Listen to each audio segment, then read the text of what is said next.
Namaste, creative yogis. How's everyone doing? I hope you've all had a fabulous week and are looking forward to this new week. So how are you getting on with the air element this month? I think it's a really interesting opportunity to dive deep into ourselves and to start to cultivate an awareness of being in the present moment. So that's one of the big things that the air element gives us the opportunity to develop in ourselves. So if we are able to be in this moment right here, right now, it's almost like having a holiday from our daily lives. So taking a break from the busyness of life, taking a break from whatever challenges that we're dealing with, and truly being present with the breath. So let's just take a moment here. So bring one hand to the belly and one hand to the heart, and close down your eyes and just start to breathe into that belly, filling the belly up with air, taking an inhale. And as we exhale, just allow the belly to soften and relax. And again, take a slow, deep inhale through the nose and exhale. And one more time, taking a slow, deep inhale and exhale. So the next inhale, we're just going to be aware of our pelvic floor. We're going to draw those muscles in, our little petals inside our bodies, and start to draw the belly in and lengthen as we inhale. Lengthen up through the crown of the head. And as we exhale, we allow our body to soften back down into those sitting bones. Again, starting with the pelvic floor, our mula bandha, drawing the petals in. Uddiyana bandha, which is our bellies, so we draw the belly in and keep lifting and lengthening as we inhale. And as we exhale, allowing our bodies to soften. And again, inhale, mula bandha, uddiyana bandha, lifting and lengthening. Exhale, relaxing down. And just do a couple of breaths in your own time. Just working with that inner channel, just drawing up through that central line, like sipping through a straw inside your body. And then as you exhale, you allow the body to soften and relax. So one more breath here. Then as we exhale, we open our eyes. And we're going to sweep those hands up as we inhale. We're going to turn the palms to face the ground. And as we exhale, it's like we're pushing against something. We can feel that kind of slight resistance from the hands there, which is actually our aura. We're actually connecting with our energy field, which is about 5 feet away from the body. So we're clearing our aura. So we inhale, sweep those hands up. Then as we exhale, we just are clearing and pushing away what no longer serves us. And again, working with your breath. And you can close your eyes with this one again as you inhale. Keep lifting and lengthening through that torso. And exhale, you soften and relax. So you still keep that lovely clear channel through the central line of your body, starting with the mula bandha and uddiyana bandha, just working with your bandhas, which are energy locks. And then softening as you exhale. You can just do this for as long as you want to. And this helps you to cultivate that idea of being right here, right now, in the present moment. And just noticing how your mind starts to clear. Start to tune into your body. And we find that lovely peacefulness in ourselves as we're totally present. So one more breath here, just working, going at your own speed, just enjoying this lovely pranayama technique, and just finishing with the palms face up on your knees and opening your eyes. So how are you feeling? So yes, I certainly feel a lot calmer from doing that.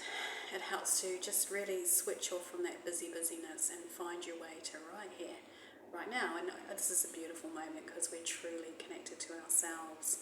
So feeling that in ourselves and appreciating that we have the opportunity to do that this month, to really cultivate that and get into a good routine where it becomes part of your daily practice to help you get back into balance and to get some kind of perspective on whatever's going on. So one of the key things about this month is about cultivating an abundance mindset. So understanding the abundance mindset is that what we tend to do is we tend to either live in the present or the past, and usually there's worry attached. Maybe we had bad experiences in the past, so we worry that it's going to repeat itself, and so we get locked into that poverty mindset where we feel like nothing's going to change, nothing can change. We get stuck in that kind of way of thinking about things. So the abundance mindset is about recognizing infinite possibilities, that anything's possible. So being in the present moment helps us to clear away the past, help us to be truly present so that we can open the door to a beautiful future for ourselves, that this new world is available to us. So this is what's so lovely about starting to understand the relationship between the present moment and working with the abundance mindset. So take the time this week to really reflect and journal about how you feel about abundance and how you feel about your possibilities, your resources, and just noticing, when we fall into that kind of poverty mindset. I know we all do it, don't worry, I do it as well, everyone does it. And it's just recognizing when we fall into it and helping to move ourselves away from it.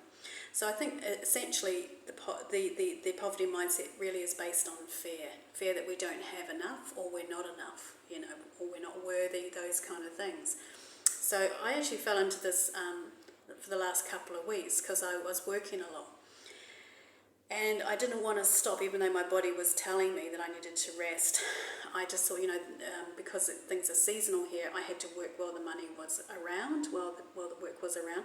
So I pushed myself to my absolute limits and beyond. And I hit the wall, and I actually had to take a couple of days off. And I actually ended up in bed just really exhausted. And I was so worried. I was thinking, but I've got bills to pay and I'm not going to make my bills because I'm taking these days off. And that is poverty mindset right there. That kind of fear, that idea that, there's not enough, you just got to keep kind of striving and kind of chasing and all that sort of thing. And I'd fallen into that, And as I say, I hit the wall and I had to stop. And actually in that space, which was falling into the present moment and being peaceful and chilling out, I realized what I was doing. And I thought, actually, it's going to be all right. The universe has my back. And, when I went back to work, I ended up getting so many students that day that it covered my bills. And just amazing, extraordinary, miraculous. It's allowing space for that magic to happen, to trust that the universe does have your back, that we don't have to do everything ourselves. In fact, we don't do everything ourselves. The universal energy is bigger than us, and it's trusting that flow. If you allow and trust, that's when the abundance starts to flow. That's when we start to feel abundant, when we start to feel connected and in tune with this beautiful world that we live in and all the lovely energies around us.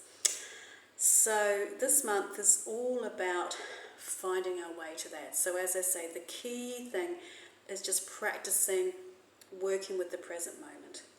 Just work with that, and also reflecting through your journals about when you're not feeling abundant, and when you are feeling abundant, just being a witness, being aware, and then we go from there.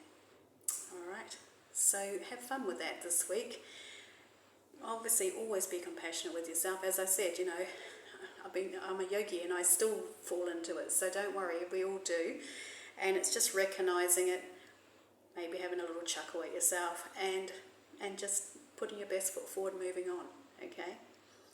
Okay, so that's it for me today. I'll just do our little abundance card today. So one thing that I'm really enjoying is that the elemental yoga stuff is really developing, and I've got students now who have signed up for my 5-week course, which works through the 5 elements, 1 element a week. very exciting. So things are moving slowly but surely in the right direction with my yoga stuff. I really appreciate that. The universe is supporting that. Alright, so what do the creative yogis need to know right now? Let's choose a card for the creative yogis. What do they need to know? People, there's quite a few, I just suddenly picked up on quite a few people having a few problems. Okay. Alright. I overflow with light and shine boldly so others may also find their light. Sorry, I'm having to do this without my glasses. I overflow with light and shine brightly so others can also find their light. I overflow with light and shine brightly so others may also shine their light or find their light. That's an interesting one. I might put that in the comment section. It took me a minute to kind of understand that, but I think it's about giving yourself permission to be your radiant self, you know, so that other people get inspired by you. And it's very true, people do, whether they admit it or not. So being that lovely beacon of light for your fellow human beings is actually a gorgeous thing to be. Alright, so that's it for me today. Have a lovely week. Namaste, creative yogis.